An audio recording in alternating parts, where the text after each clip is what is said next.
What is going on, CineDesi? I am Andrew Flash Gordon, and I am joined by my co-host, Michael. Hello, hello. And we are here to do, or actually rather to talk about a I know, I'm so used to doing it the other way. We're here to talk about a film called Kalki 2898 AD. Does that sound right? Yep, no, that sounds right. And by the way, guys, we're doing, as you can see here in the title, it's a non-spoiler first, and then we're going to make it abundantly clear when we get into spoiler talk. We will be like extra very clear. We'll say it like three times. 3 times, just like Candyman, okay? I promise you we will not spoil anything before then. Oh my god. Oh my god, guys. Okay, all right. Because we've been holding on to this since we left the theater. We're like, wait, we gotta talk, wait. Andrew and I, the film ends, and then Andrew and I stand up, and I can feel that both of us want to like discuss and digest and stuff like that, but we came in separate cars, so we can't talk about it. We got to drive back to the studio. That was probably the smart thing to do. Yeah, no, genius. We wouldn't have been able to in the car. It would have been dead quiet in the car. It would have been like, so how about that the sky looks nice right now, doesn't it? This road here is made of road.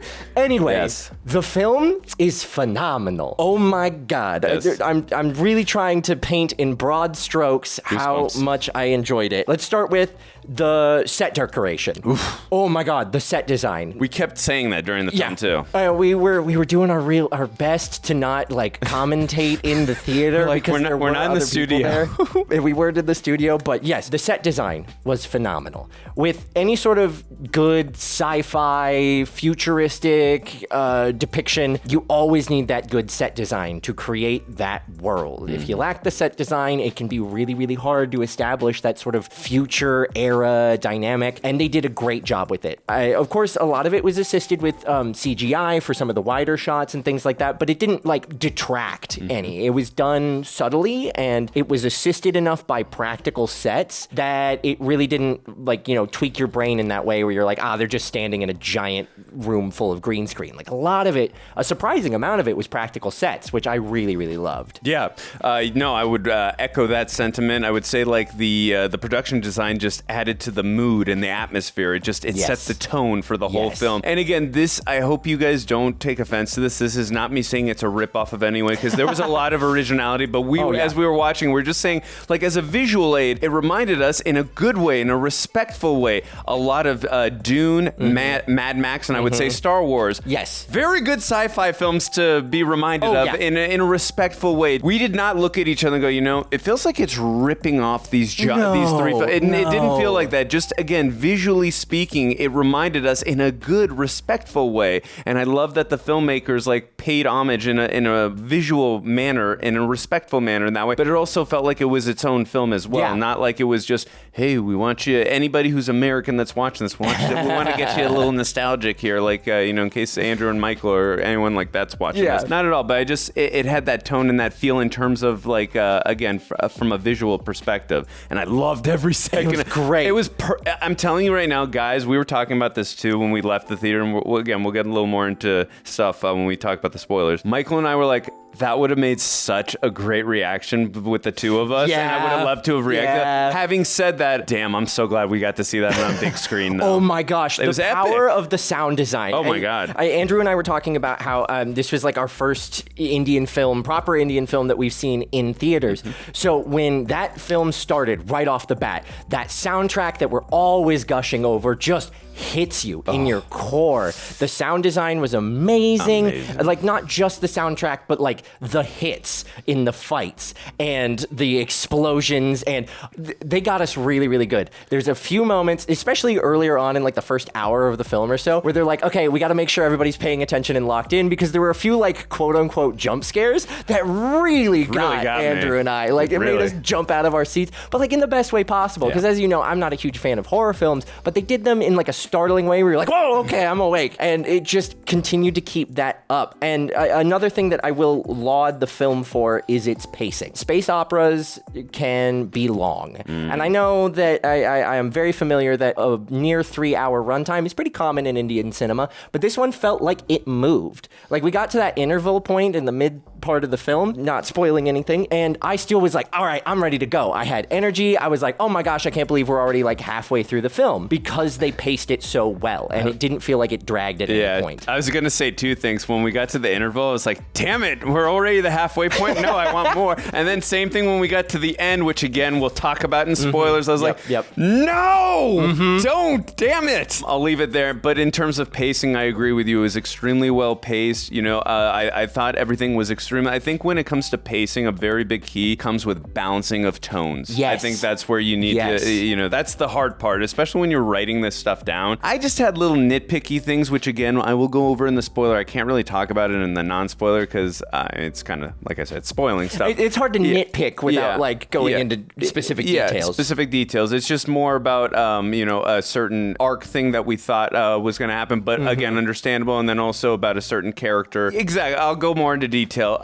And also one editing style choice I wasn't a big fan of. Having said that, overall, the film was freaking epic. The cinematography, some of these long shots, and I will say this too, in the battle sequences too, and I'm going to talk about the sound design, which you just mentioned as well. There were some battle sequences here too. Like, I think one of my biggest complaints when we're talking about American cinema, I think Lord of the Rings, everyone knows how much I love those films. When it comes to epic battle sequences, like that's the standard for me, because it's real people fighting it. You can feel it. Watching it, you're like, this is how a battle would go, even in a fantasy film, sci-fi or fantasy. You know, it feels real. It feels grounded. And that's what I felt when I was watching this. When you're watching again, I'm going to use the same director now with Peter Jackson. When we got to The Hobbit, don't get me started. But look, they weren't Lord of the Rings, okay? But I think the biggest, like, besides the fact that they weren't Lord of the Rings, when we get to the battles, especially in the third film, for instance, which I do not like that film at all. The first two films are okay. But the third film, when you're watching that, it's like, this is CGI. This is a lot of CGI. And I was so happy with this film. When we were watching the battles, like, if there was CGI, it was hard for me to tell. They did a really good job. Epic. Yeah, like I was saying with the set design and the assistance of CGI additions, they did a really good job of letting the practical effects and the practical design be augmented by the CGI rather than relying on the CGI to make the whole film. And I fully agree. There are some very epic battles, especially towards the end of the film, that feel real, that feel solid. And there's even in the sort of opening bit that is like pretty heavily CGI'd, not going into too much, but there's an opening kind of flashback, I guess, that features the aftermath of a really large battle. And I think they do a really excellent job of depicting that. And a great amount of it was CGI, but they did it in such a way that it, again, didn't bother your brain, and it felt like you felt the weight of that battle. You felt the weight of the aftermath, which I thought was a really great way of setting up the film. Exactly. No, the atmosphere, the tone setting, it was just so well done in this film, and again, it just adds to the pacing. Y'all know how much I love scores and film scores. The score in this one, I almost thought before I saw that who the composer was. It wasn't A.R. Rahman, but it was as epic as an A.R. Rahman score. It was so incredible, this score. I mean, hold on. Music by Santosh Narayan. Amazing job. Academy Award winning score. Like, seriously, I was like, I'm digging this freaking score. It just elevated this amazing film even more so. And it's hard to elevate an amazing film, but this score just did. It's, again, not comparing it because we already talked about Star Wars and Dune and Mad Max, but what those films have is memorable scores. And this is a very memorable score. I loved every second of the score. It sits with you. It's you know, it's got that score where like you can like listen, hear it in your head, and you know what it's from. And this film has that, and the sound design too. It's so visceral. Even when they're fighting in the battles, and again, we'll talk about that in a second when we get into the spoilers. Besides the actual battles, the hand-to-hand combat. Which some of my favorites ever. Oh my God. Good. Michael and I kept looking at each other like, this is so epically amazing. How incredible. But again, this is why I kept saying, like, as much as I would have loved for us to give you guys this reaction, I'm sure Jabby and Achara, whoever, I don't have knowledge who is going to be reacting to this film. I would have loved to have given you guys this reaction, but I was so happy to also see this on the big screen. I'm glad that this is the first film we get to see properly on the big screen. Like, what an entrance. Oh my God. Yeah. Thank you. They really set the bar high It's going to take a lot to get back over that bar. But I mean, for sure. I continue to be impressed by Indian cinema, and this Kalki is an incredible addition to it. And I will say, too, there were some incredible performances, I thought, in the film, too, because now we got, on top of amazing action, production designs, we got emotional action. We got dramatic action. Now, instead of just mindless action, which, again, hey, if it's mindless, entertaining action, for entertaining purposes, I'm happy. But now it's, again, dramatic and story-driven action, which I'm happy about. Exactly. To your earlier point, the pacing was helped because we got those different emotional beats. Yeah. It does a really good job at interweaving comedy and emotion and drama into the action, so the characters feel real. The performances were phenomenal across the board, and that really aided in continuing to maintain those tonal shifts or those subtle changes in what we're watching and how the scene plays out. That keeps you engaged. We've got characters that are funny at one moment and then are having really emotional moments at others. They do a really good job of establishing a really emotional character that is just heartbreaking later on in the film, not going into it. But we're about to. But they do a really good job of creating those different emotional facets within the film that really drive things home. I promise last thing I'm going to say, and then I promise we're going to get right into spoilers. I think that's a great point you just made. I love films that can do that on a dime, can jump right away into tones, an incredible action sequence, and then right away into a dramatic sequence, right away into an emotional beat. I'm like, yes! Exactly. You know what I mean? Like, oh my God, like so many different emotions that here. moment you're cheering, but and it's suddenly done. your But face it's done drops. in a satisfactory way that elevates the characters and the storyline, as opposed to, okay, these are good scenes, but like, what's it amount to? You know what I mean? And like, it amounted to a great storyline. Having said that, spoilers. Guys, that was your warning, okay? If you have stayed after we just made an announcement like that and you complain in the comments, I really just don't know what to tell you. Yeah, at this point. Michael, what would you like to start out with on the spoiler end? Okay, all right. So, because we're talking about the drama of, the tone shifts and things like that, I'm going to start with Kira. Oh, good choice. And I love Kira. Her boy, Ajun, or I think it was his name. Ajun. You know what? I should have known. I should have known when they're like, oh, we're getting married when we get back to Shambhala. You're right. I should have too. We're going to live happily ever after. Yeah. Like, usually when you're watching something like this, you're like, nah, you're too happy. It's like the cop that says, I'm 2 days away from retirement. You're not going to make it. She didn't make it, but she didn't make it in the most epic way possible. And I wasn't ready to like have her emotionally ripped away from me within like 20 minutes of her being introduced as a character. I was going to say, to have a character barely be in the film and to have such an emotional impact. Yes. You know what I mean? It was such an important character. Like, her sacrifice was not in vain. Yes. You know what I mean? I mean, this was for God. I mean, for Deepika's son, Yes. Yeah. It was just, what a sacrifice and what a character. And by the way, she was a badass too. She was a badass. And that device that she had that turned into like a speed biker or whatever it was, that was sick. So and we cool. we looked at each. That was one of the best parts of this, is we kept on looking at each other like, how badass is this? I desperately want one of those. Yeah, I wanted one of those too. Agree. That device she had, that was so sick. But yeah, no, I really I felt so sad in that moment when that. And again, when you can do that for a character that's been on screen, it's one thing to do that for a character that we've been following the whole film, which is still hard to do. It's not easy. Yeah. If you can do that for a character we've been following for like 20 minutes, yeah, that's good writing. And that's also and acting. There are no small parts. Like, granted, she's a big part of the film and she has a good run, but she's like, compared to the full scope of the film, a very small aspect. And that actress, Anna Ben, she captured our hearts. Yeah, and she did a really good job of making the most of the screen time she had, which is always something you're striving to do as an actor. That's why we've got memorable characters throughout all of cinema that have like 3 or 4 lines. For sure. Yeah, she was great. All right. And I also thought the villain, I mean, I know we can say the supreme leader, but he was barely in it was more of a setup for the next movie. Yeah, definitely. And we love Kamal Haasan. I can't wait to see him in the next movie. I love our little Thanos moment. I'll do it myself. You called that line, by the way. Michael called that line too. It's like, okay. As soon as he gets the muscles and he's floating over, and it's the shot of him grabbing. Which I'm excited. Bow. He's scared he scared me just in the couple minutes we had of him.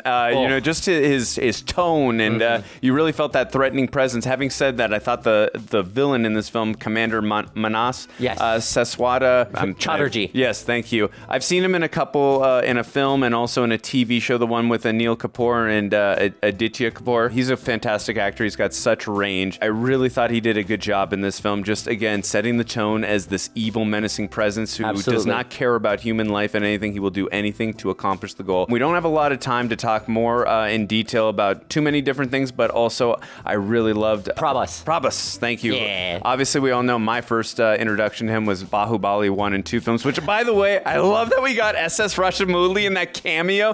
The whole theater erupted. I was like, wait. I was like, oh, it's SS Rajamouli. Okay, yes. Who directed him, obviously, in Bahubali 1 and 2, which is so cool. It was really so funny to see him, too. I love that cameo. God, I wish we had more cameos like that in American cinema. Right. But we did feel, we had an agreement, too, because we kind of felt like his, and I'm so glad that they're going to have a second film, because... Okay, this is my brief nitpick. I'm gonna jump go in ahead, here. you go. I always feel a little cheated when I get like jump scared or surprised by a sequel. Going into this, I don't know how much they advertised that it was going to be 2 films, 3 films, or what. He didn't watch the trailer. I didn't watch the trailer. I went in entirely blind to this. So, we're getting towards the end of the movie, and I'm like, wow, okay, they're setting up like a whole lot more movie, and I know this has got a pretty good runtime, but we've got to be getting close to the end. Right. And then those credits hit, and I was like, no. Excuse me? There's more? I have to wait for more?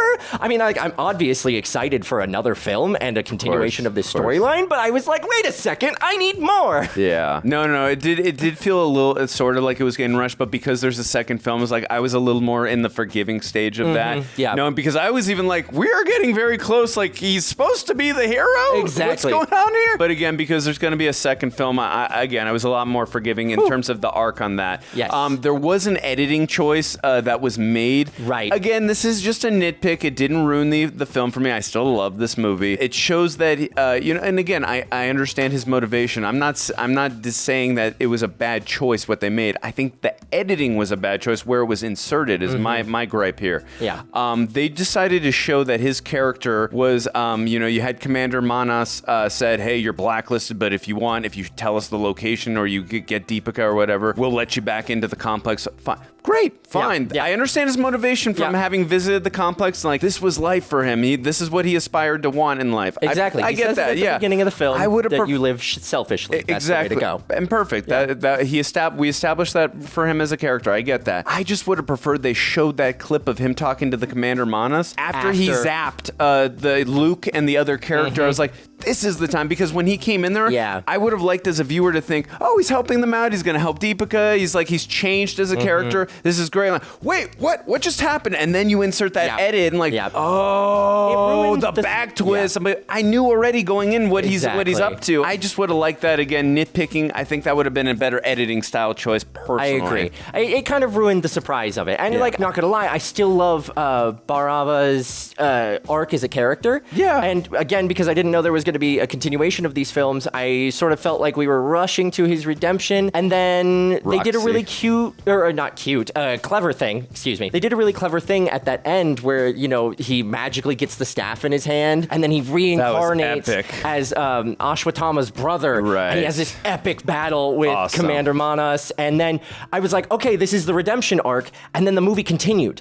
Like, he didn't fully succeed. And I was like, what is happening here? And then the character choice they made where he doesn't remember, he blacked out. He's like 2 different people. I was like, this is clever. This is a really good way to still have our scoundrel who needs to have a full arc and a full redemption while also suggesting that he can be better and will be better later on in the films. And I love that too. There was a conflict between him and Amitabh Bachchan, who I love that scowl on him all film. Oh my God, yeah. Why am I here on this sci-fi set? So fun. But he was great. He was great in the film. But I love that too. Like, even though it was really his brother, but they were like just clashing at each other all film. I think that was a good way to hide that from us as the audience and himself, and with Amitabh Bachchan, and also with Prabhas. I think that was a good way of not knowing that too. That's good, right there in terms of writing, because I would have never guessed that. No, I didn't. I wouldn't have seen that coming until he started talking about the staff and it belonging to his brother. I was like, wait a second, I see where this is going. But they did a really good job of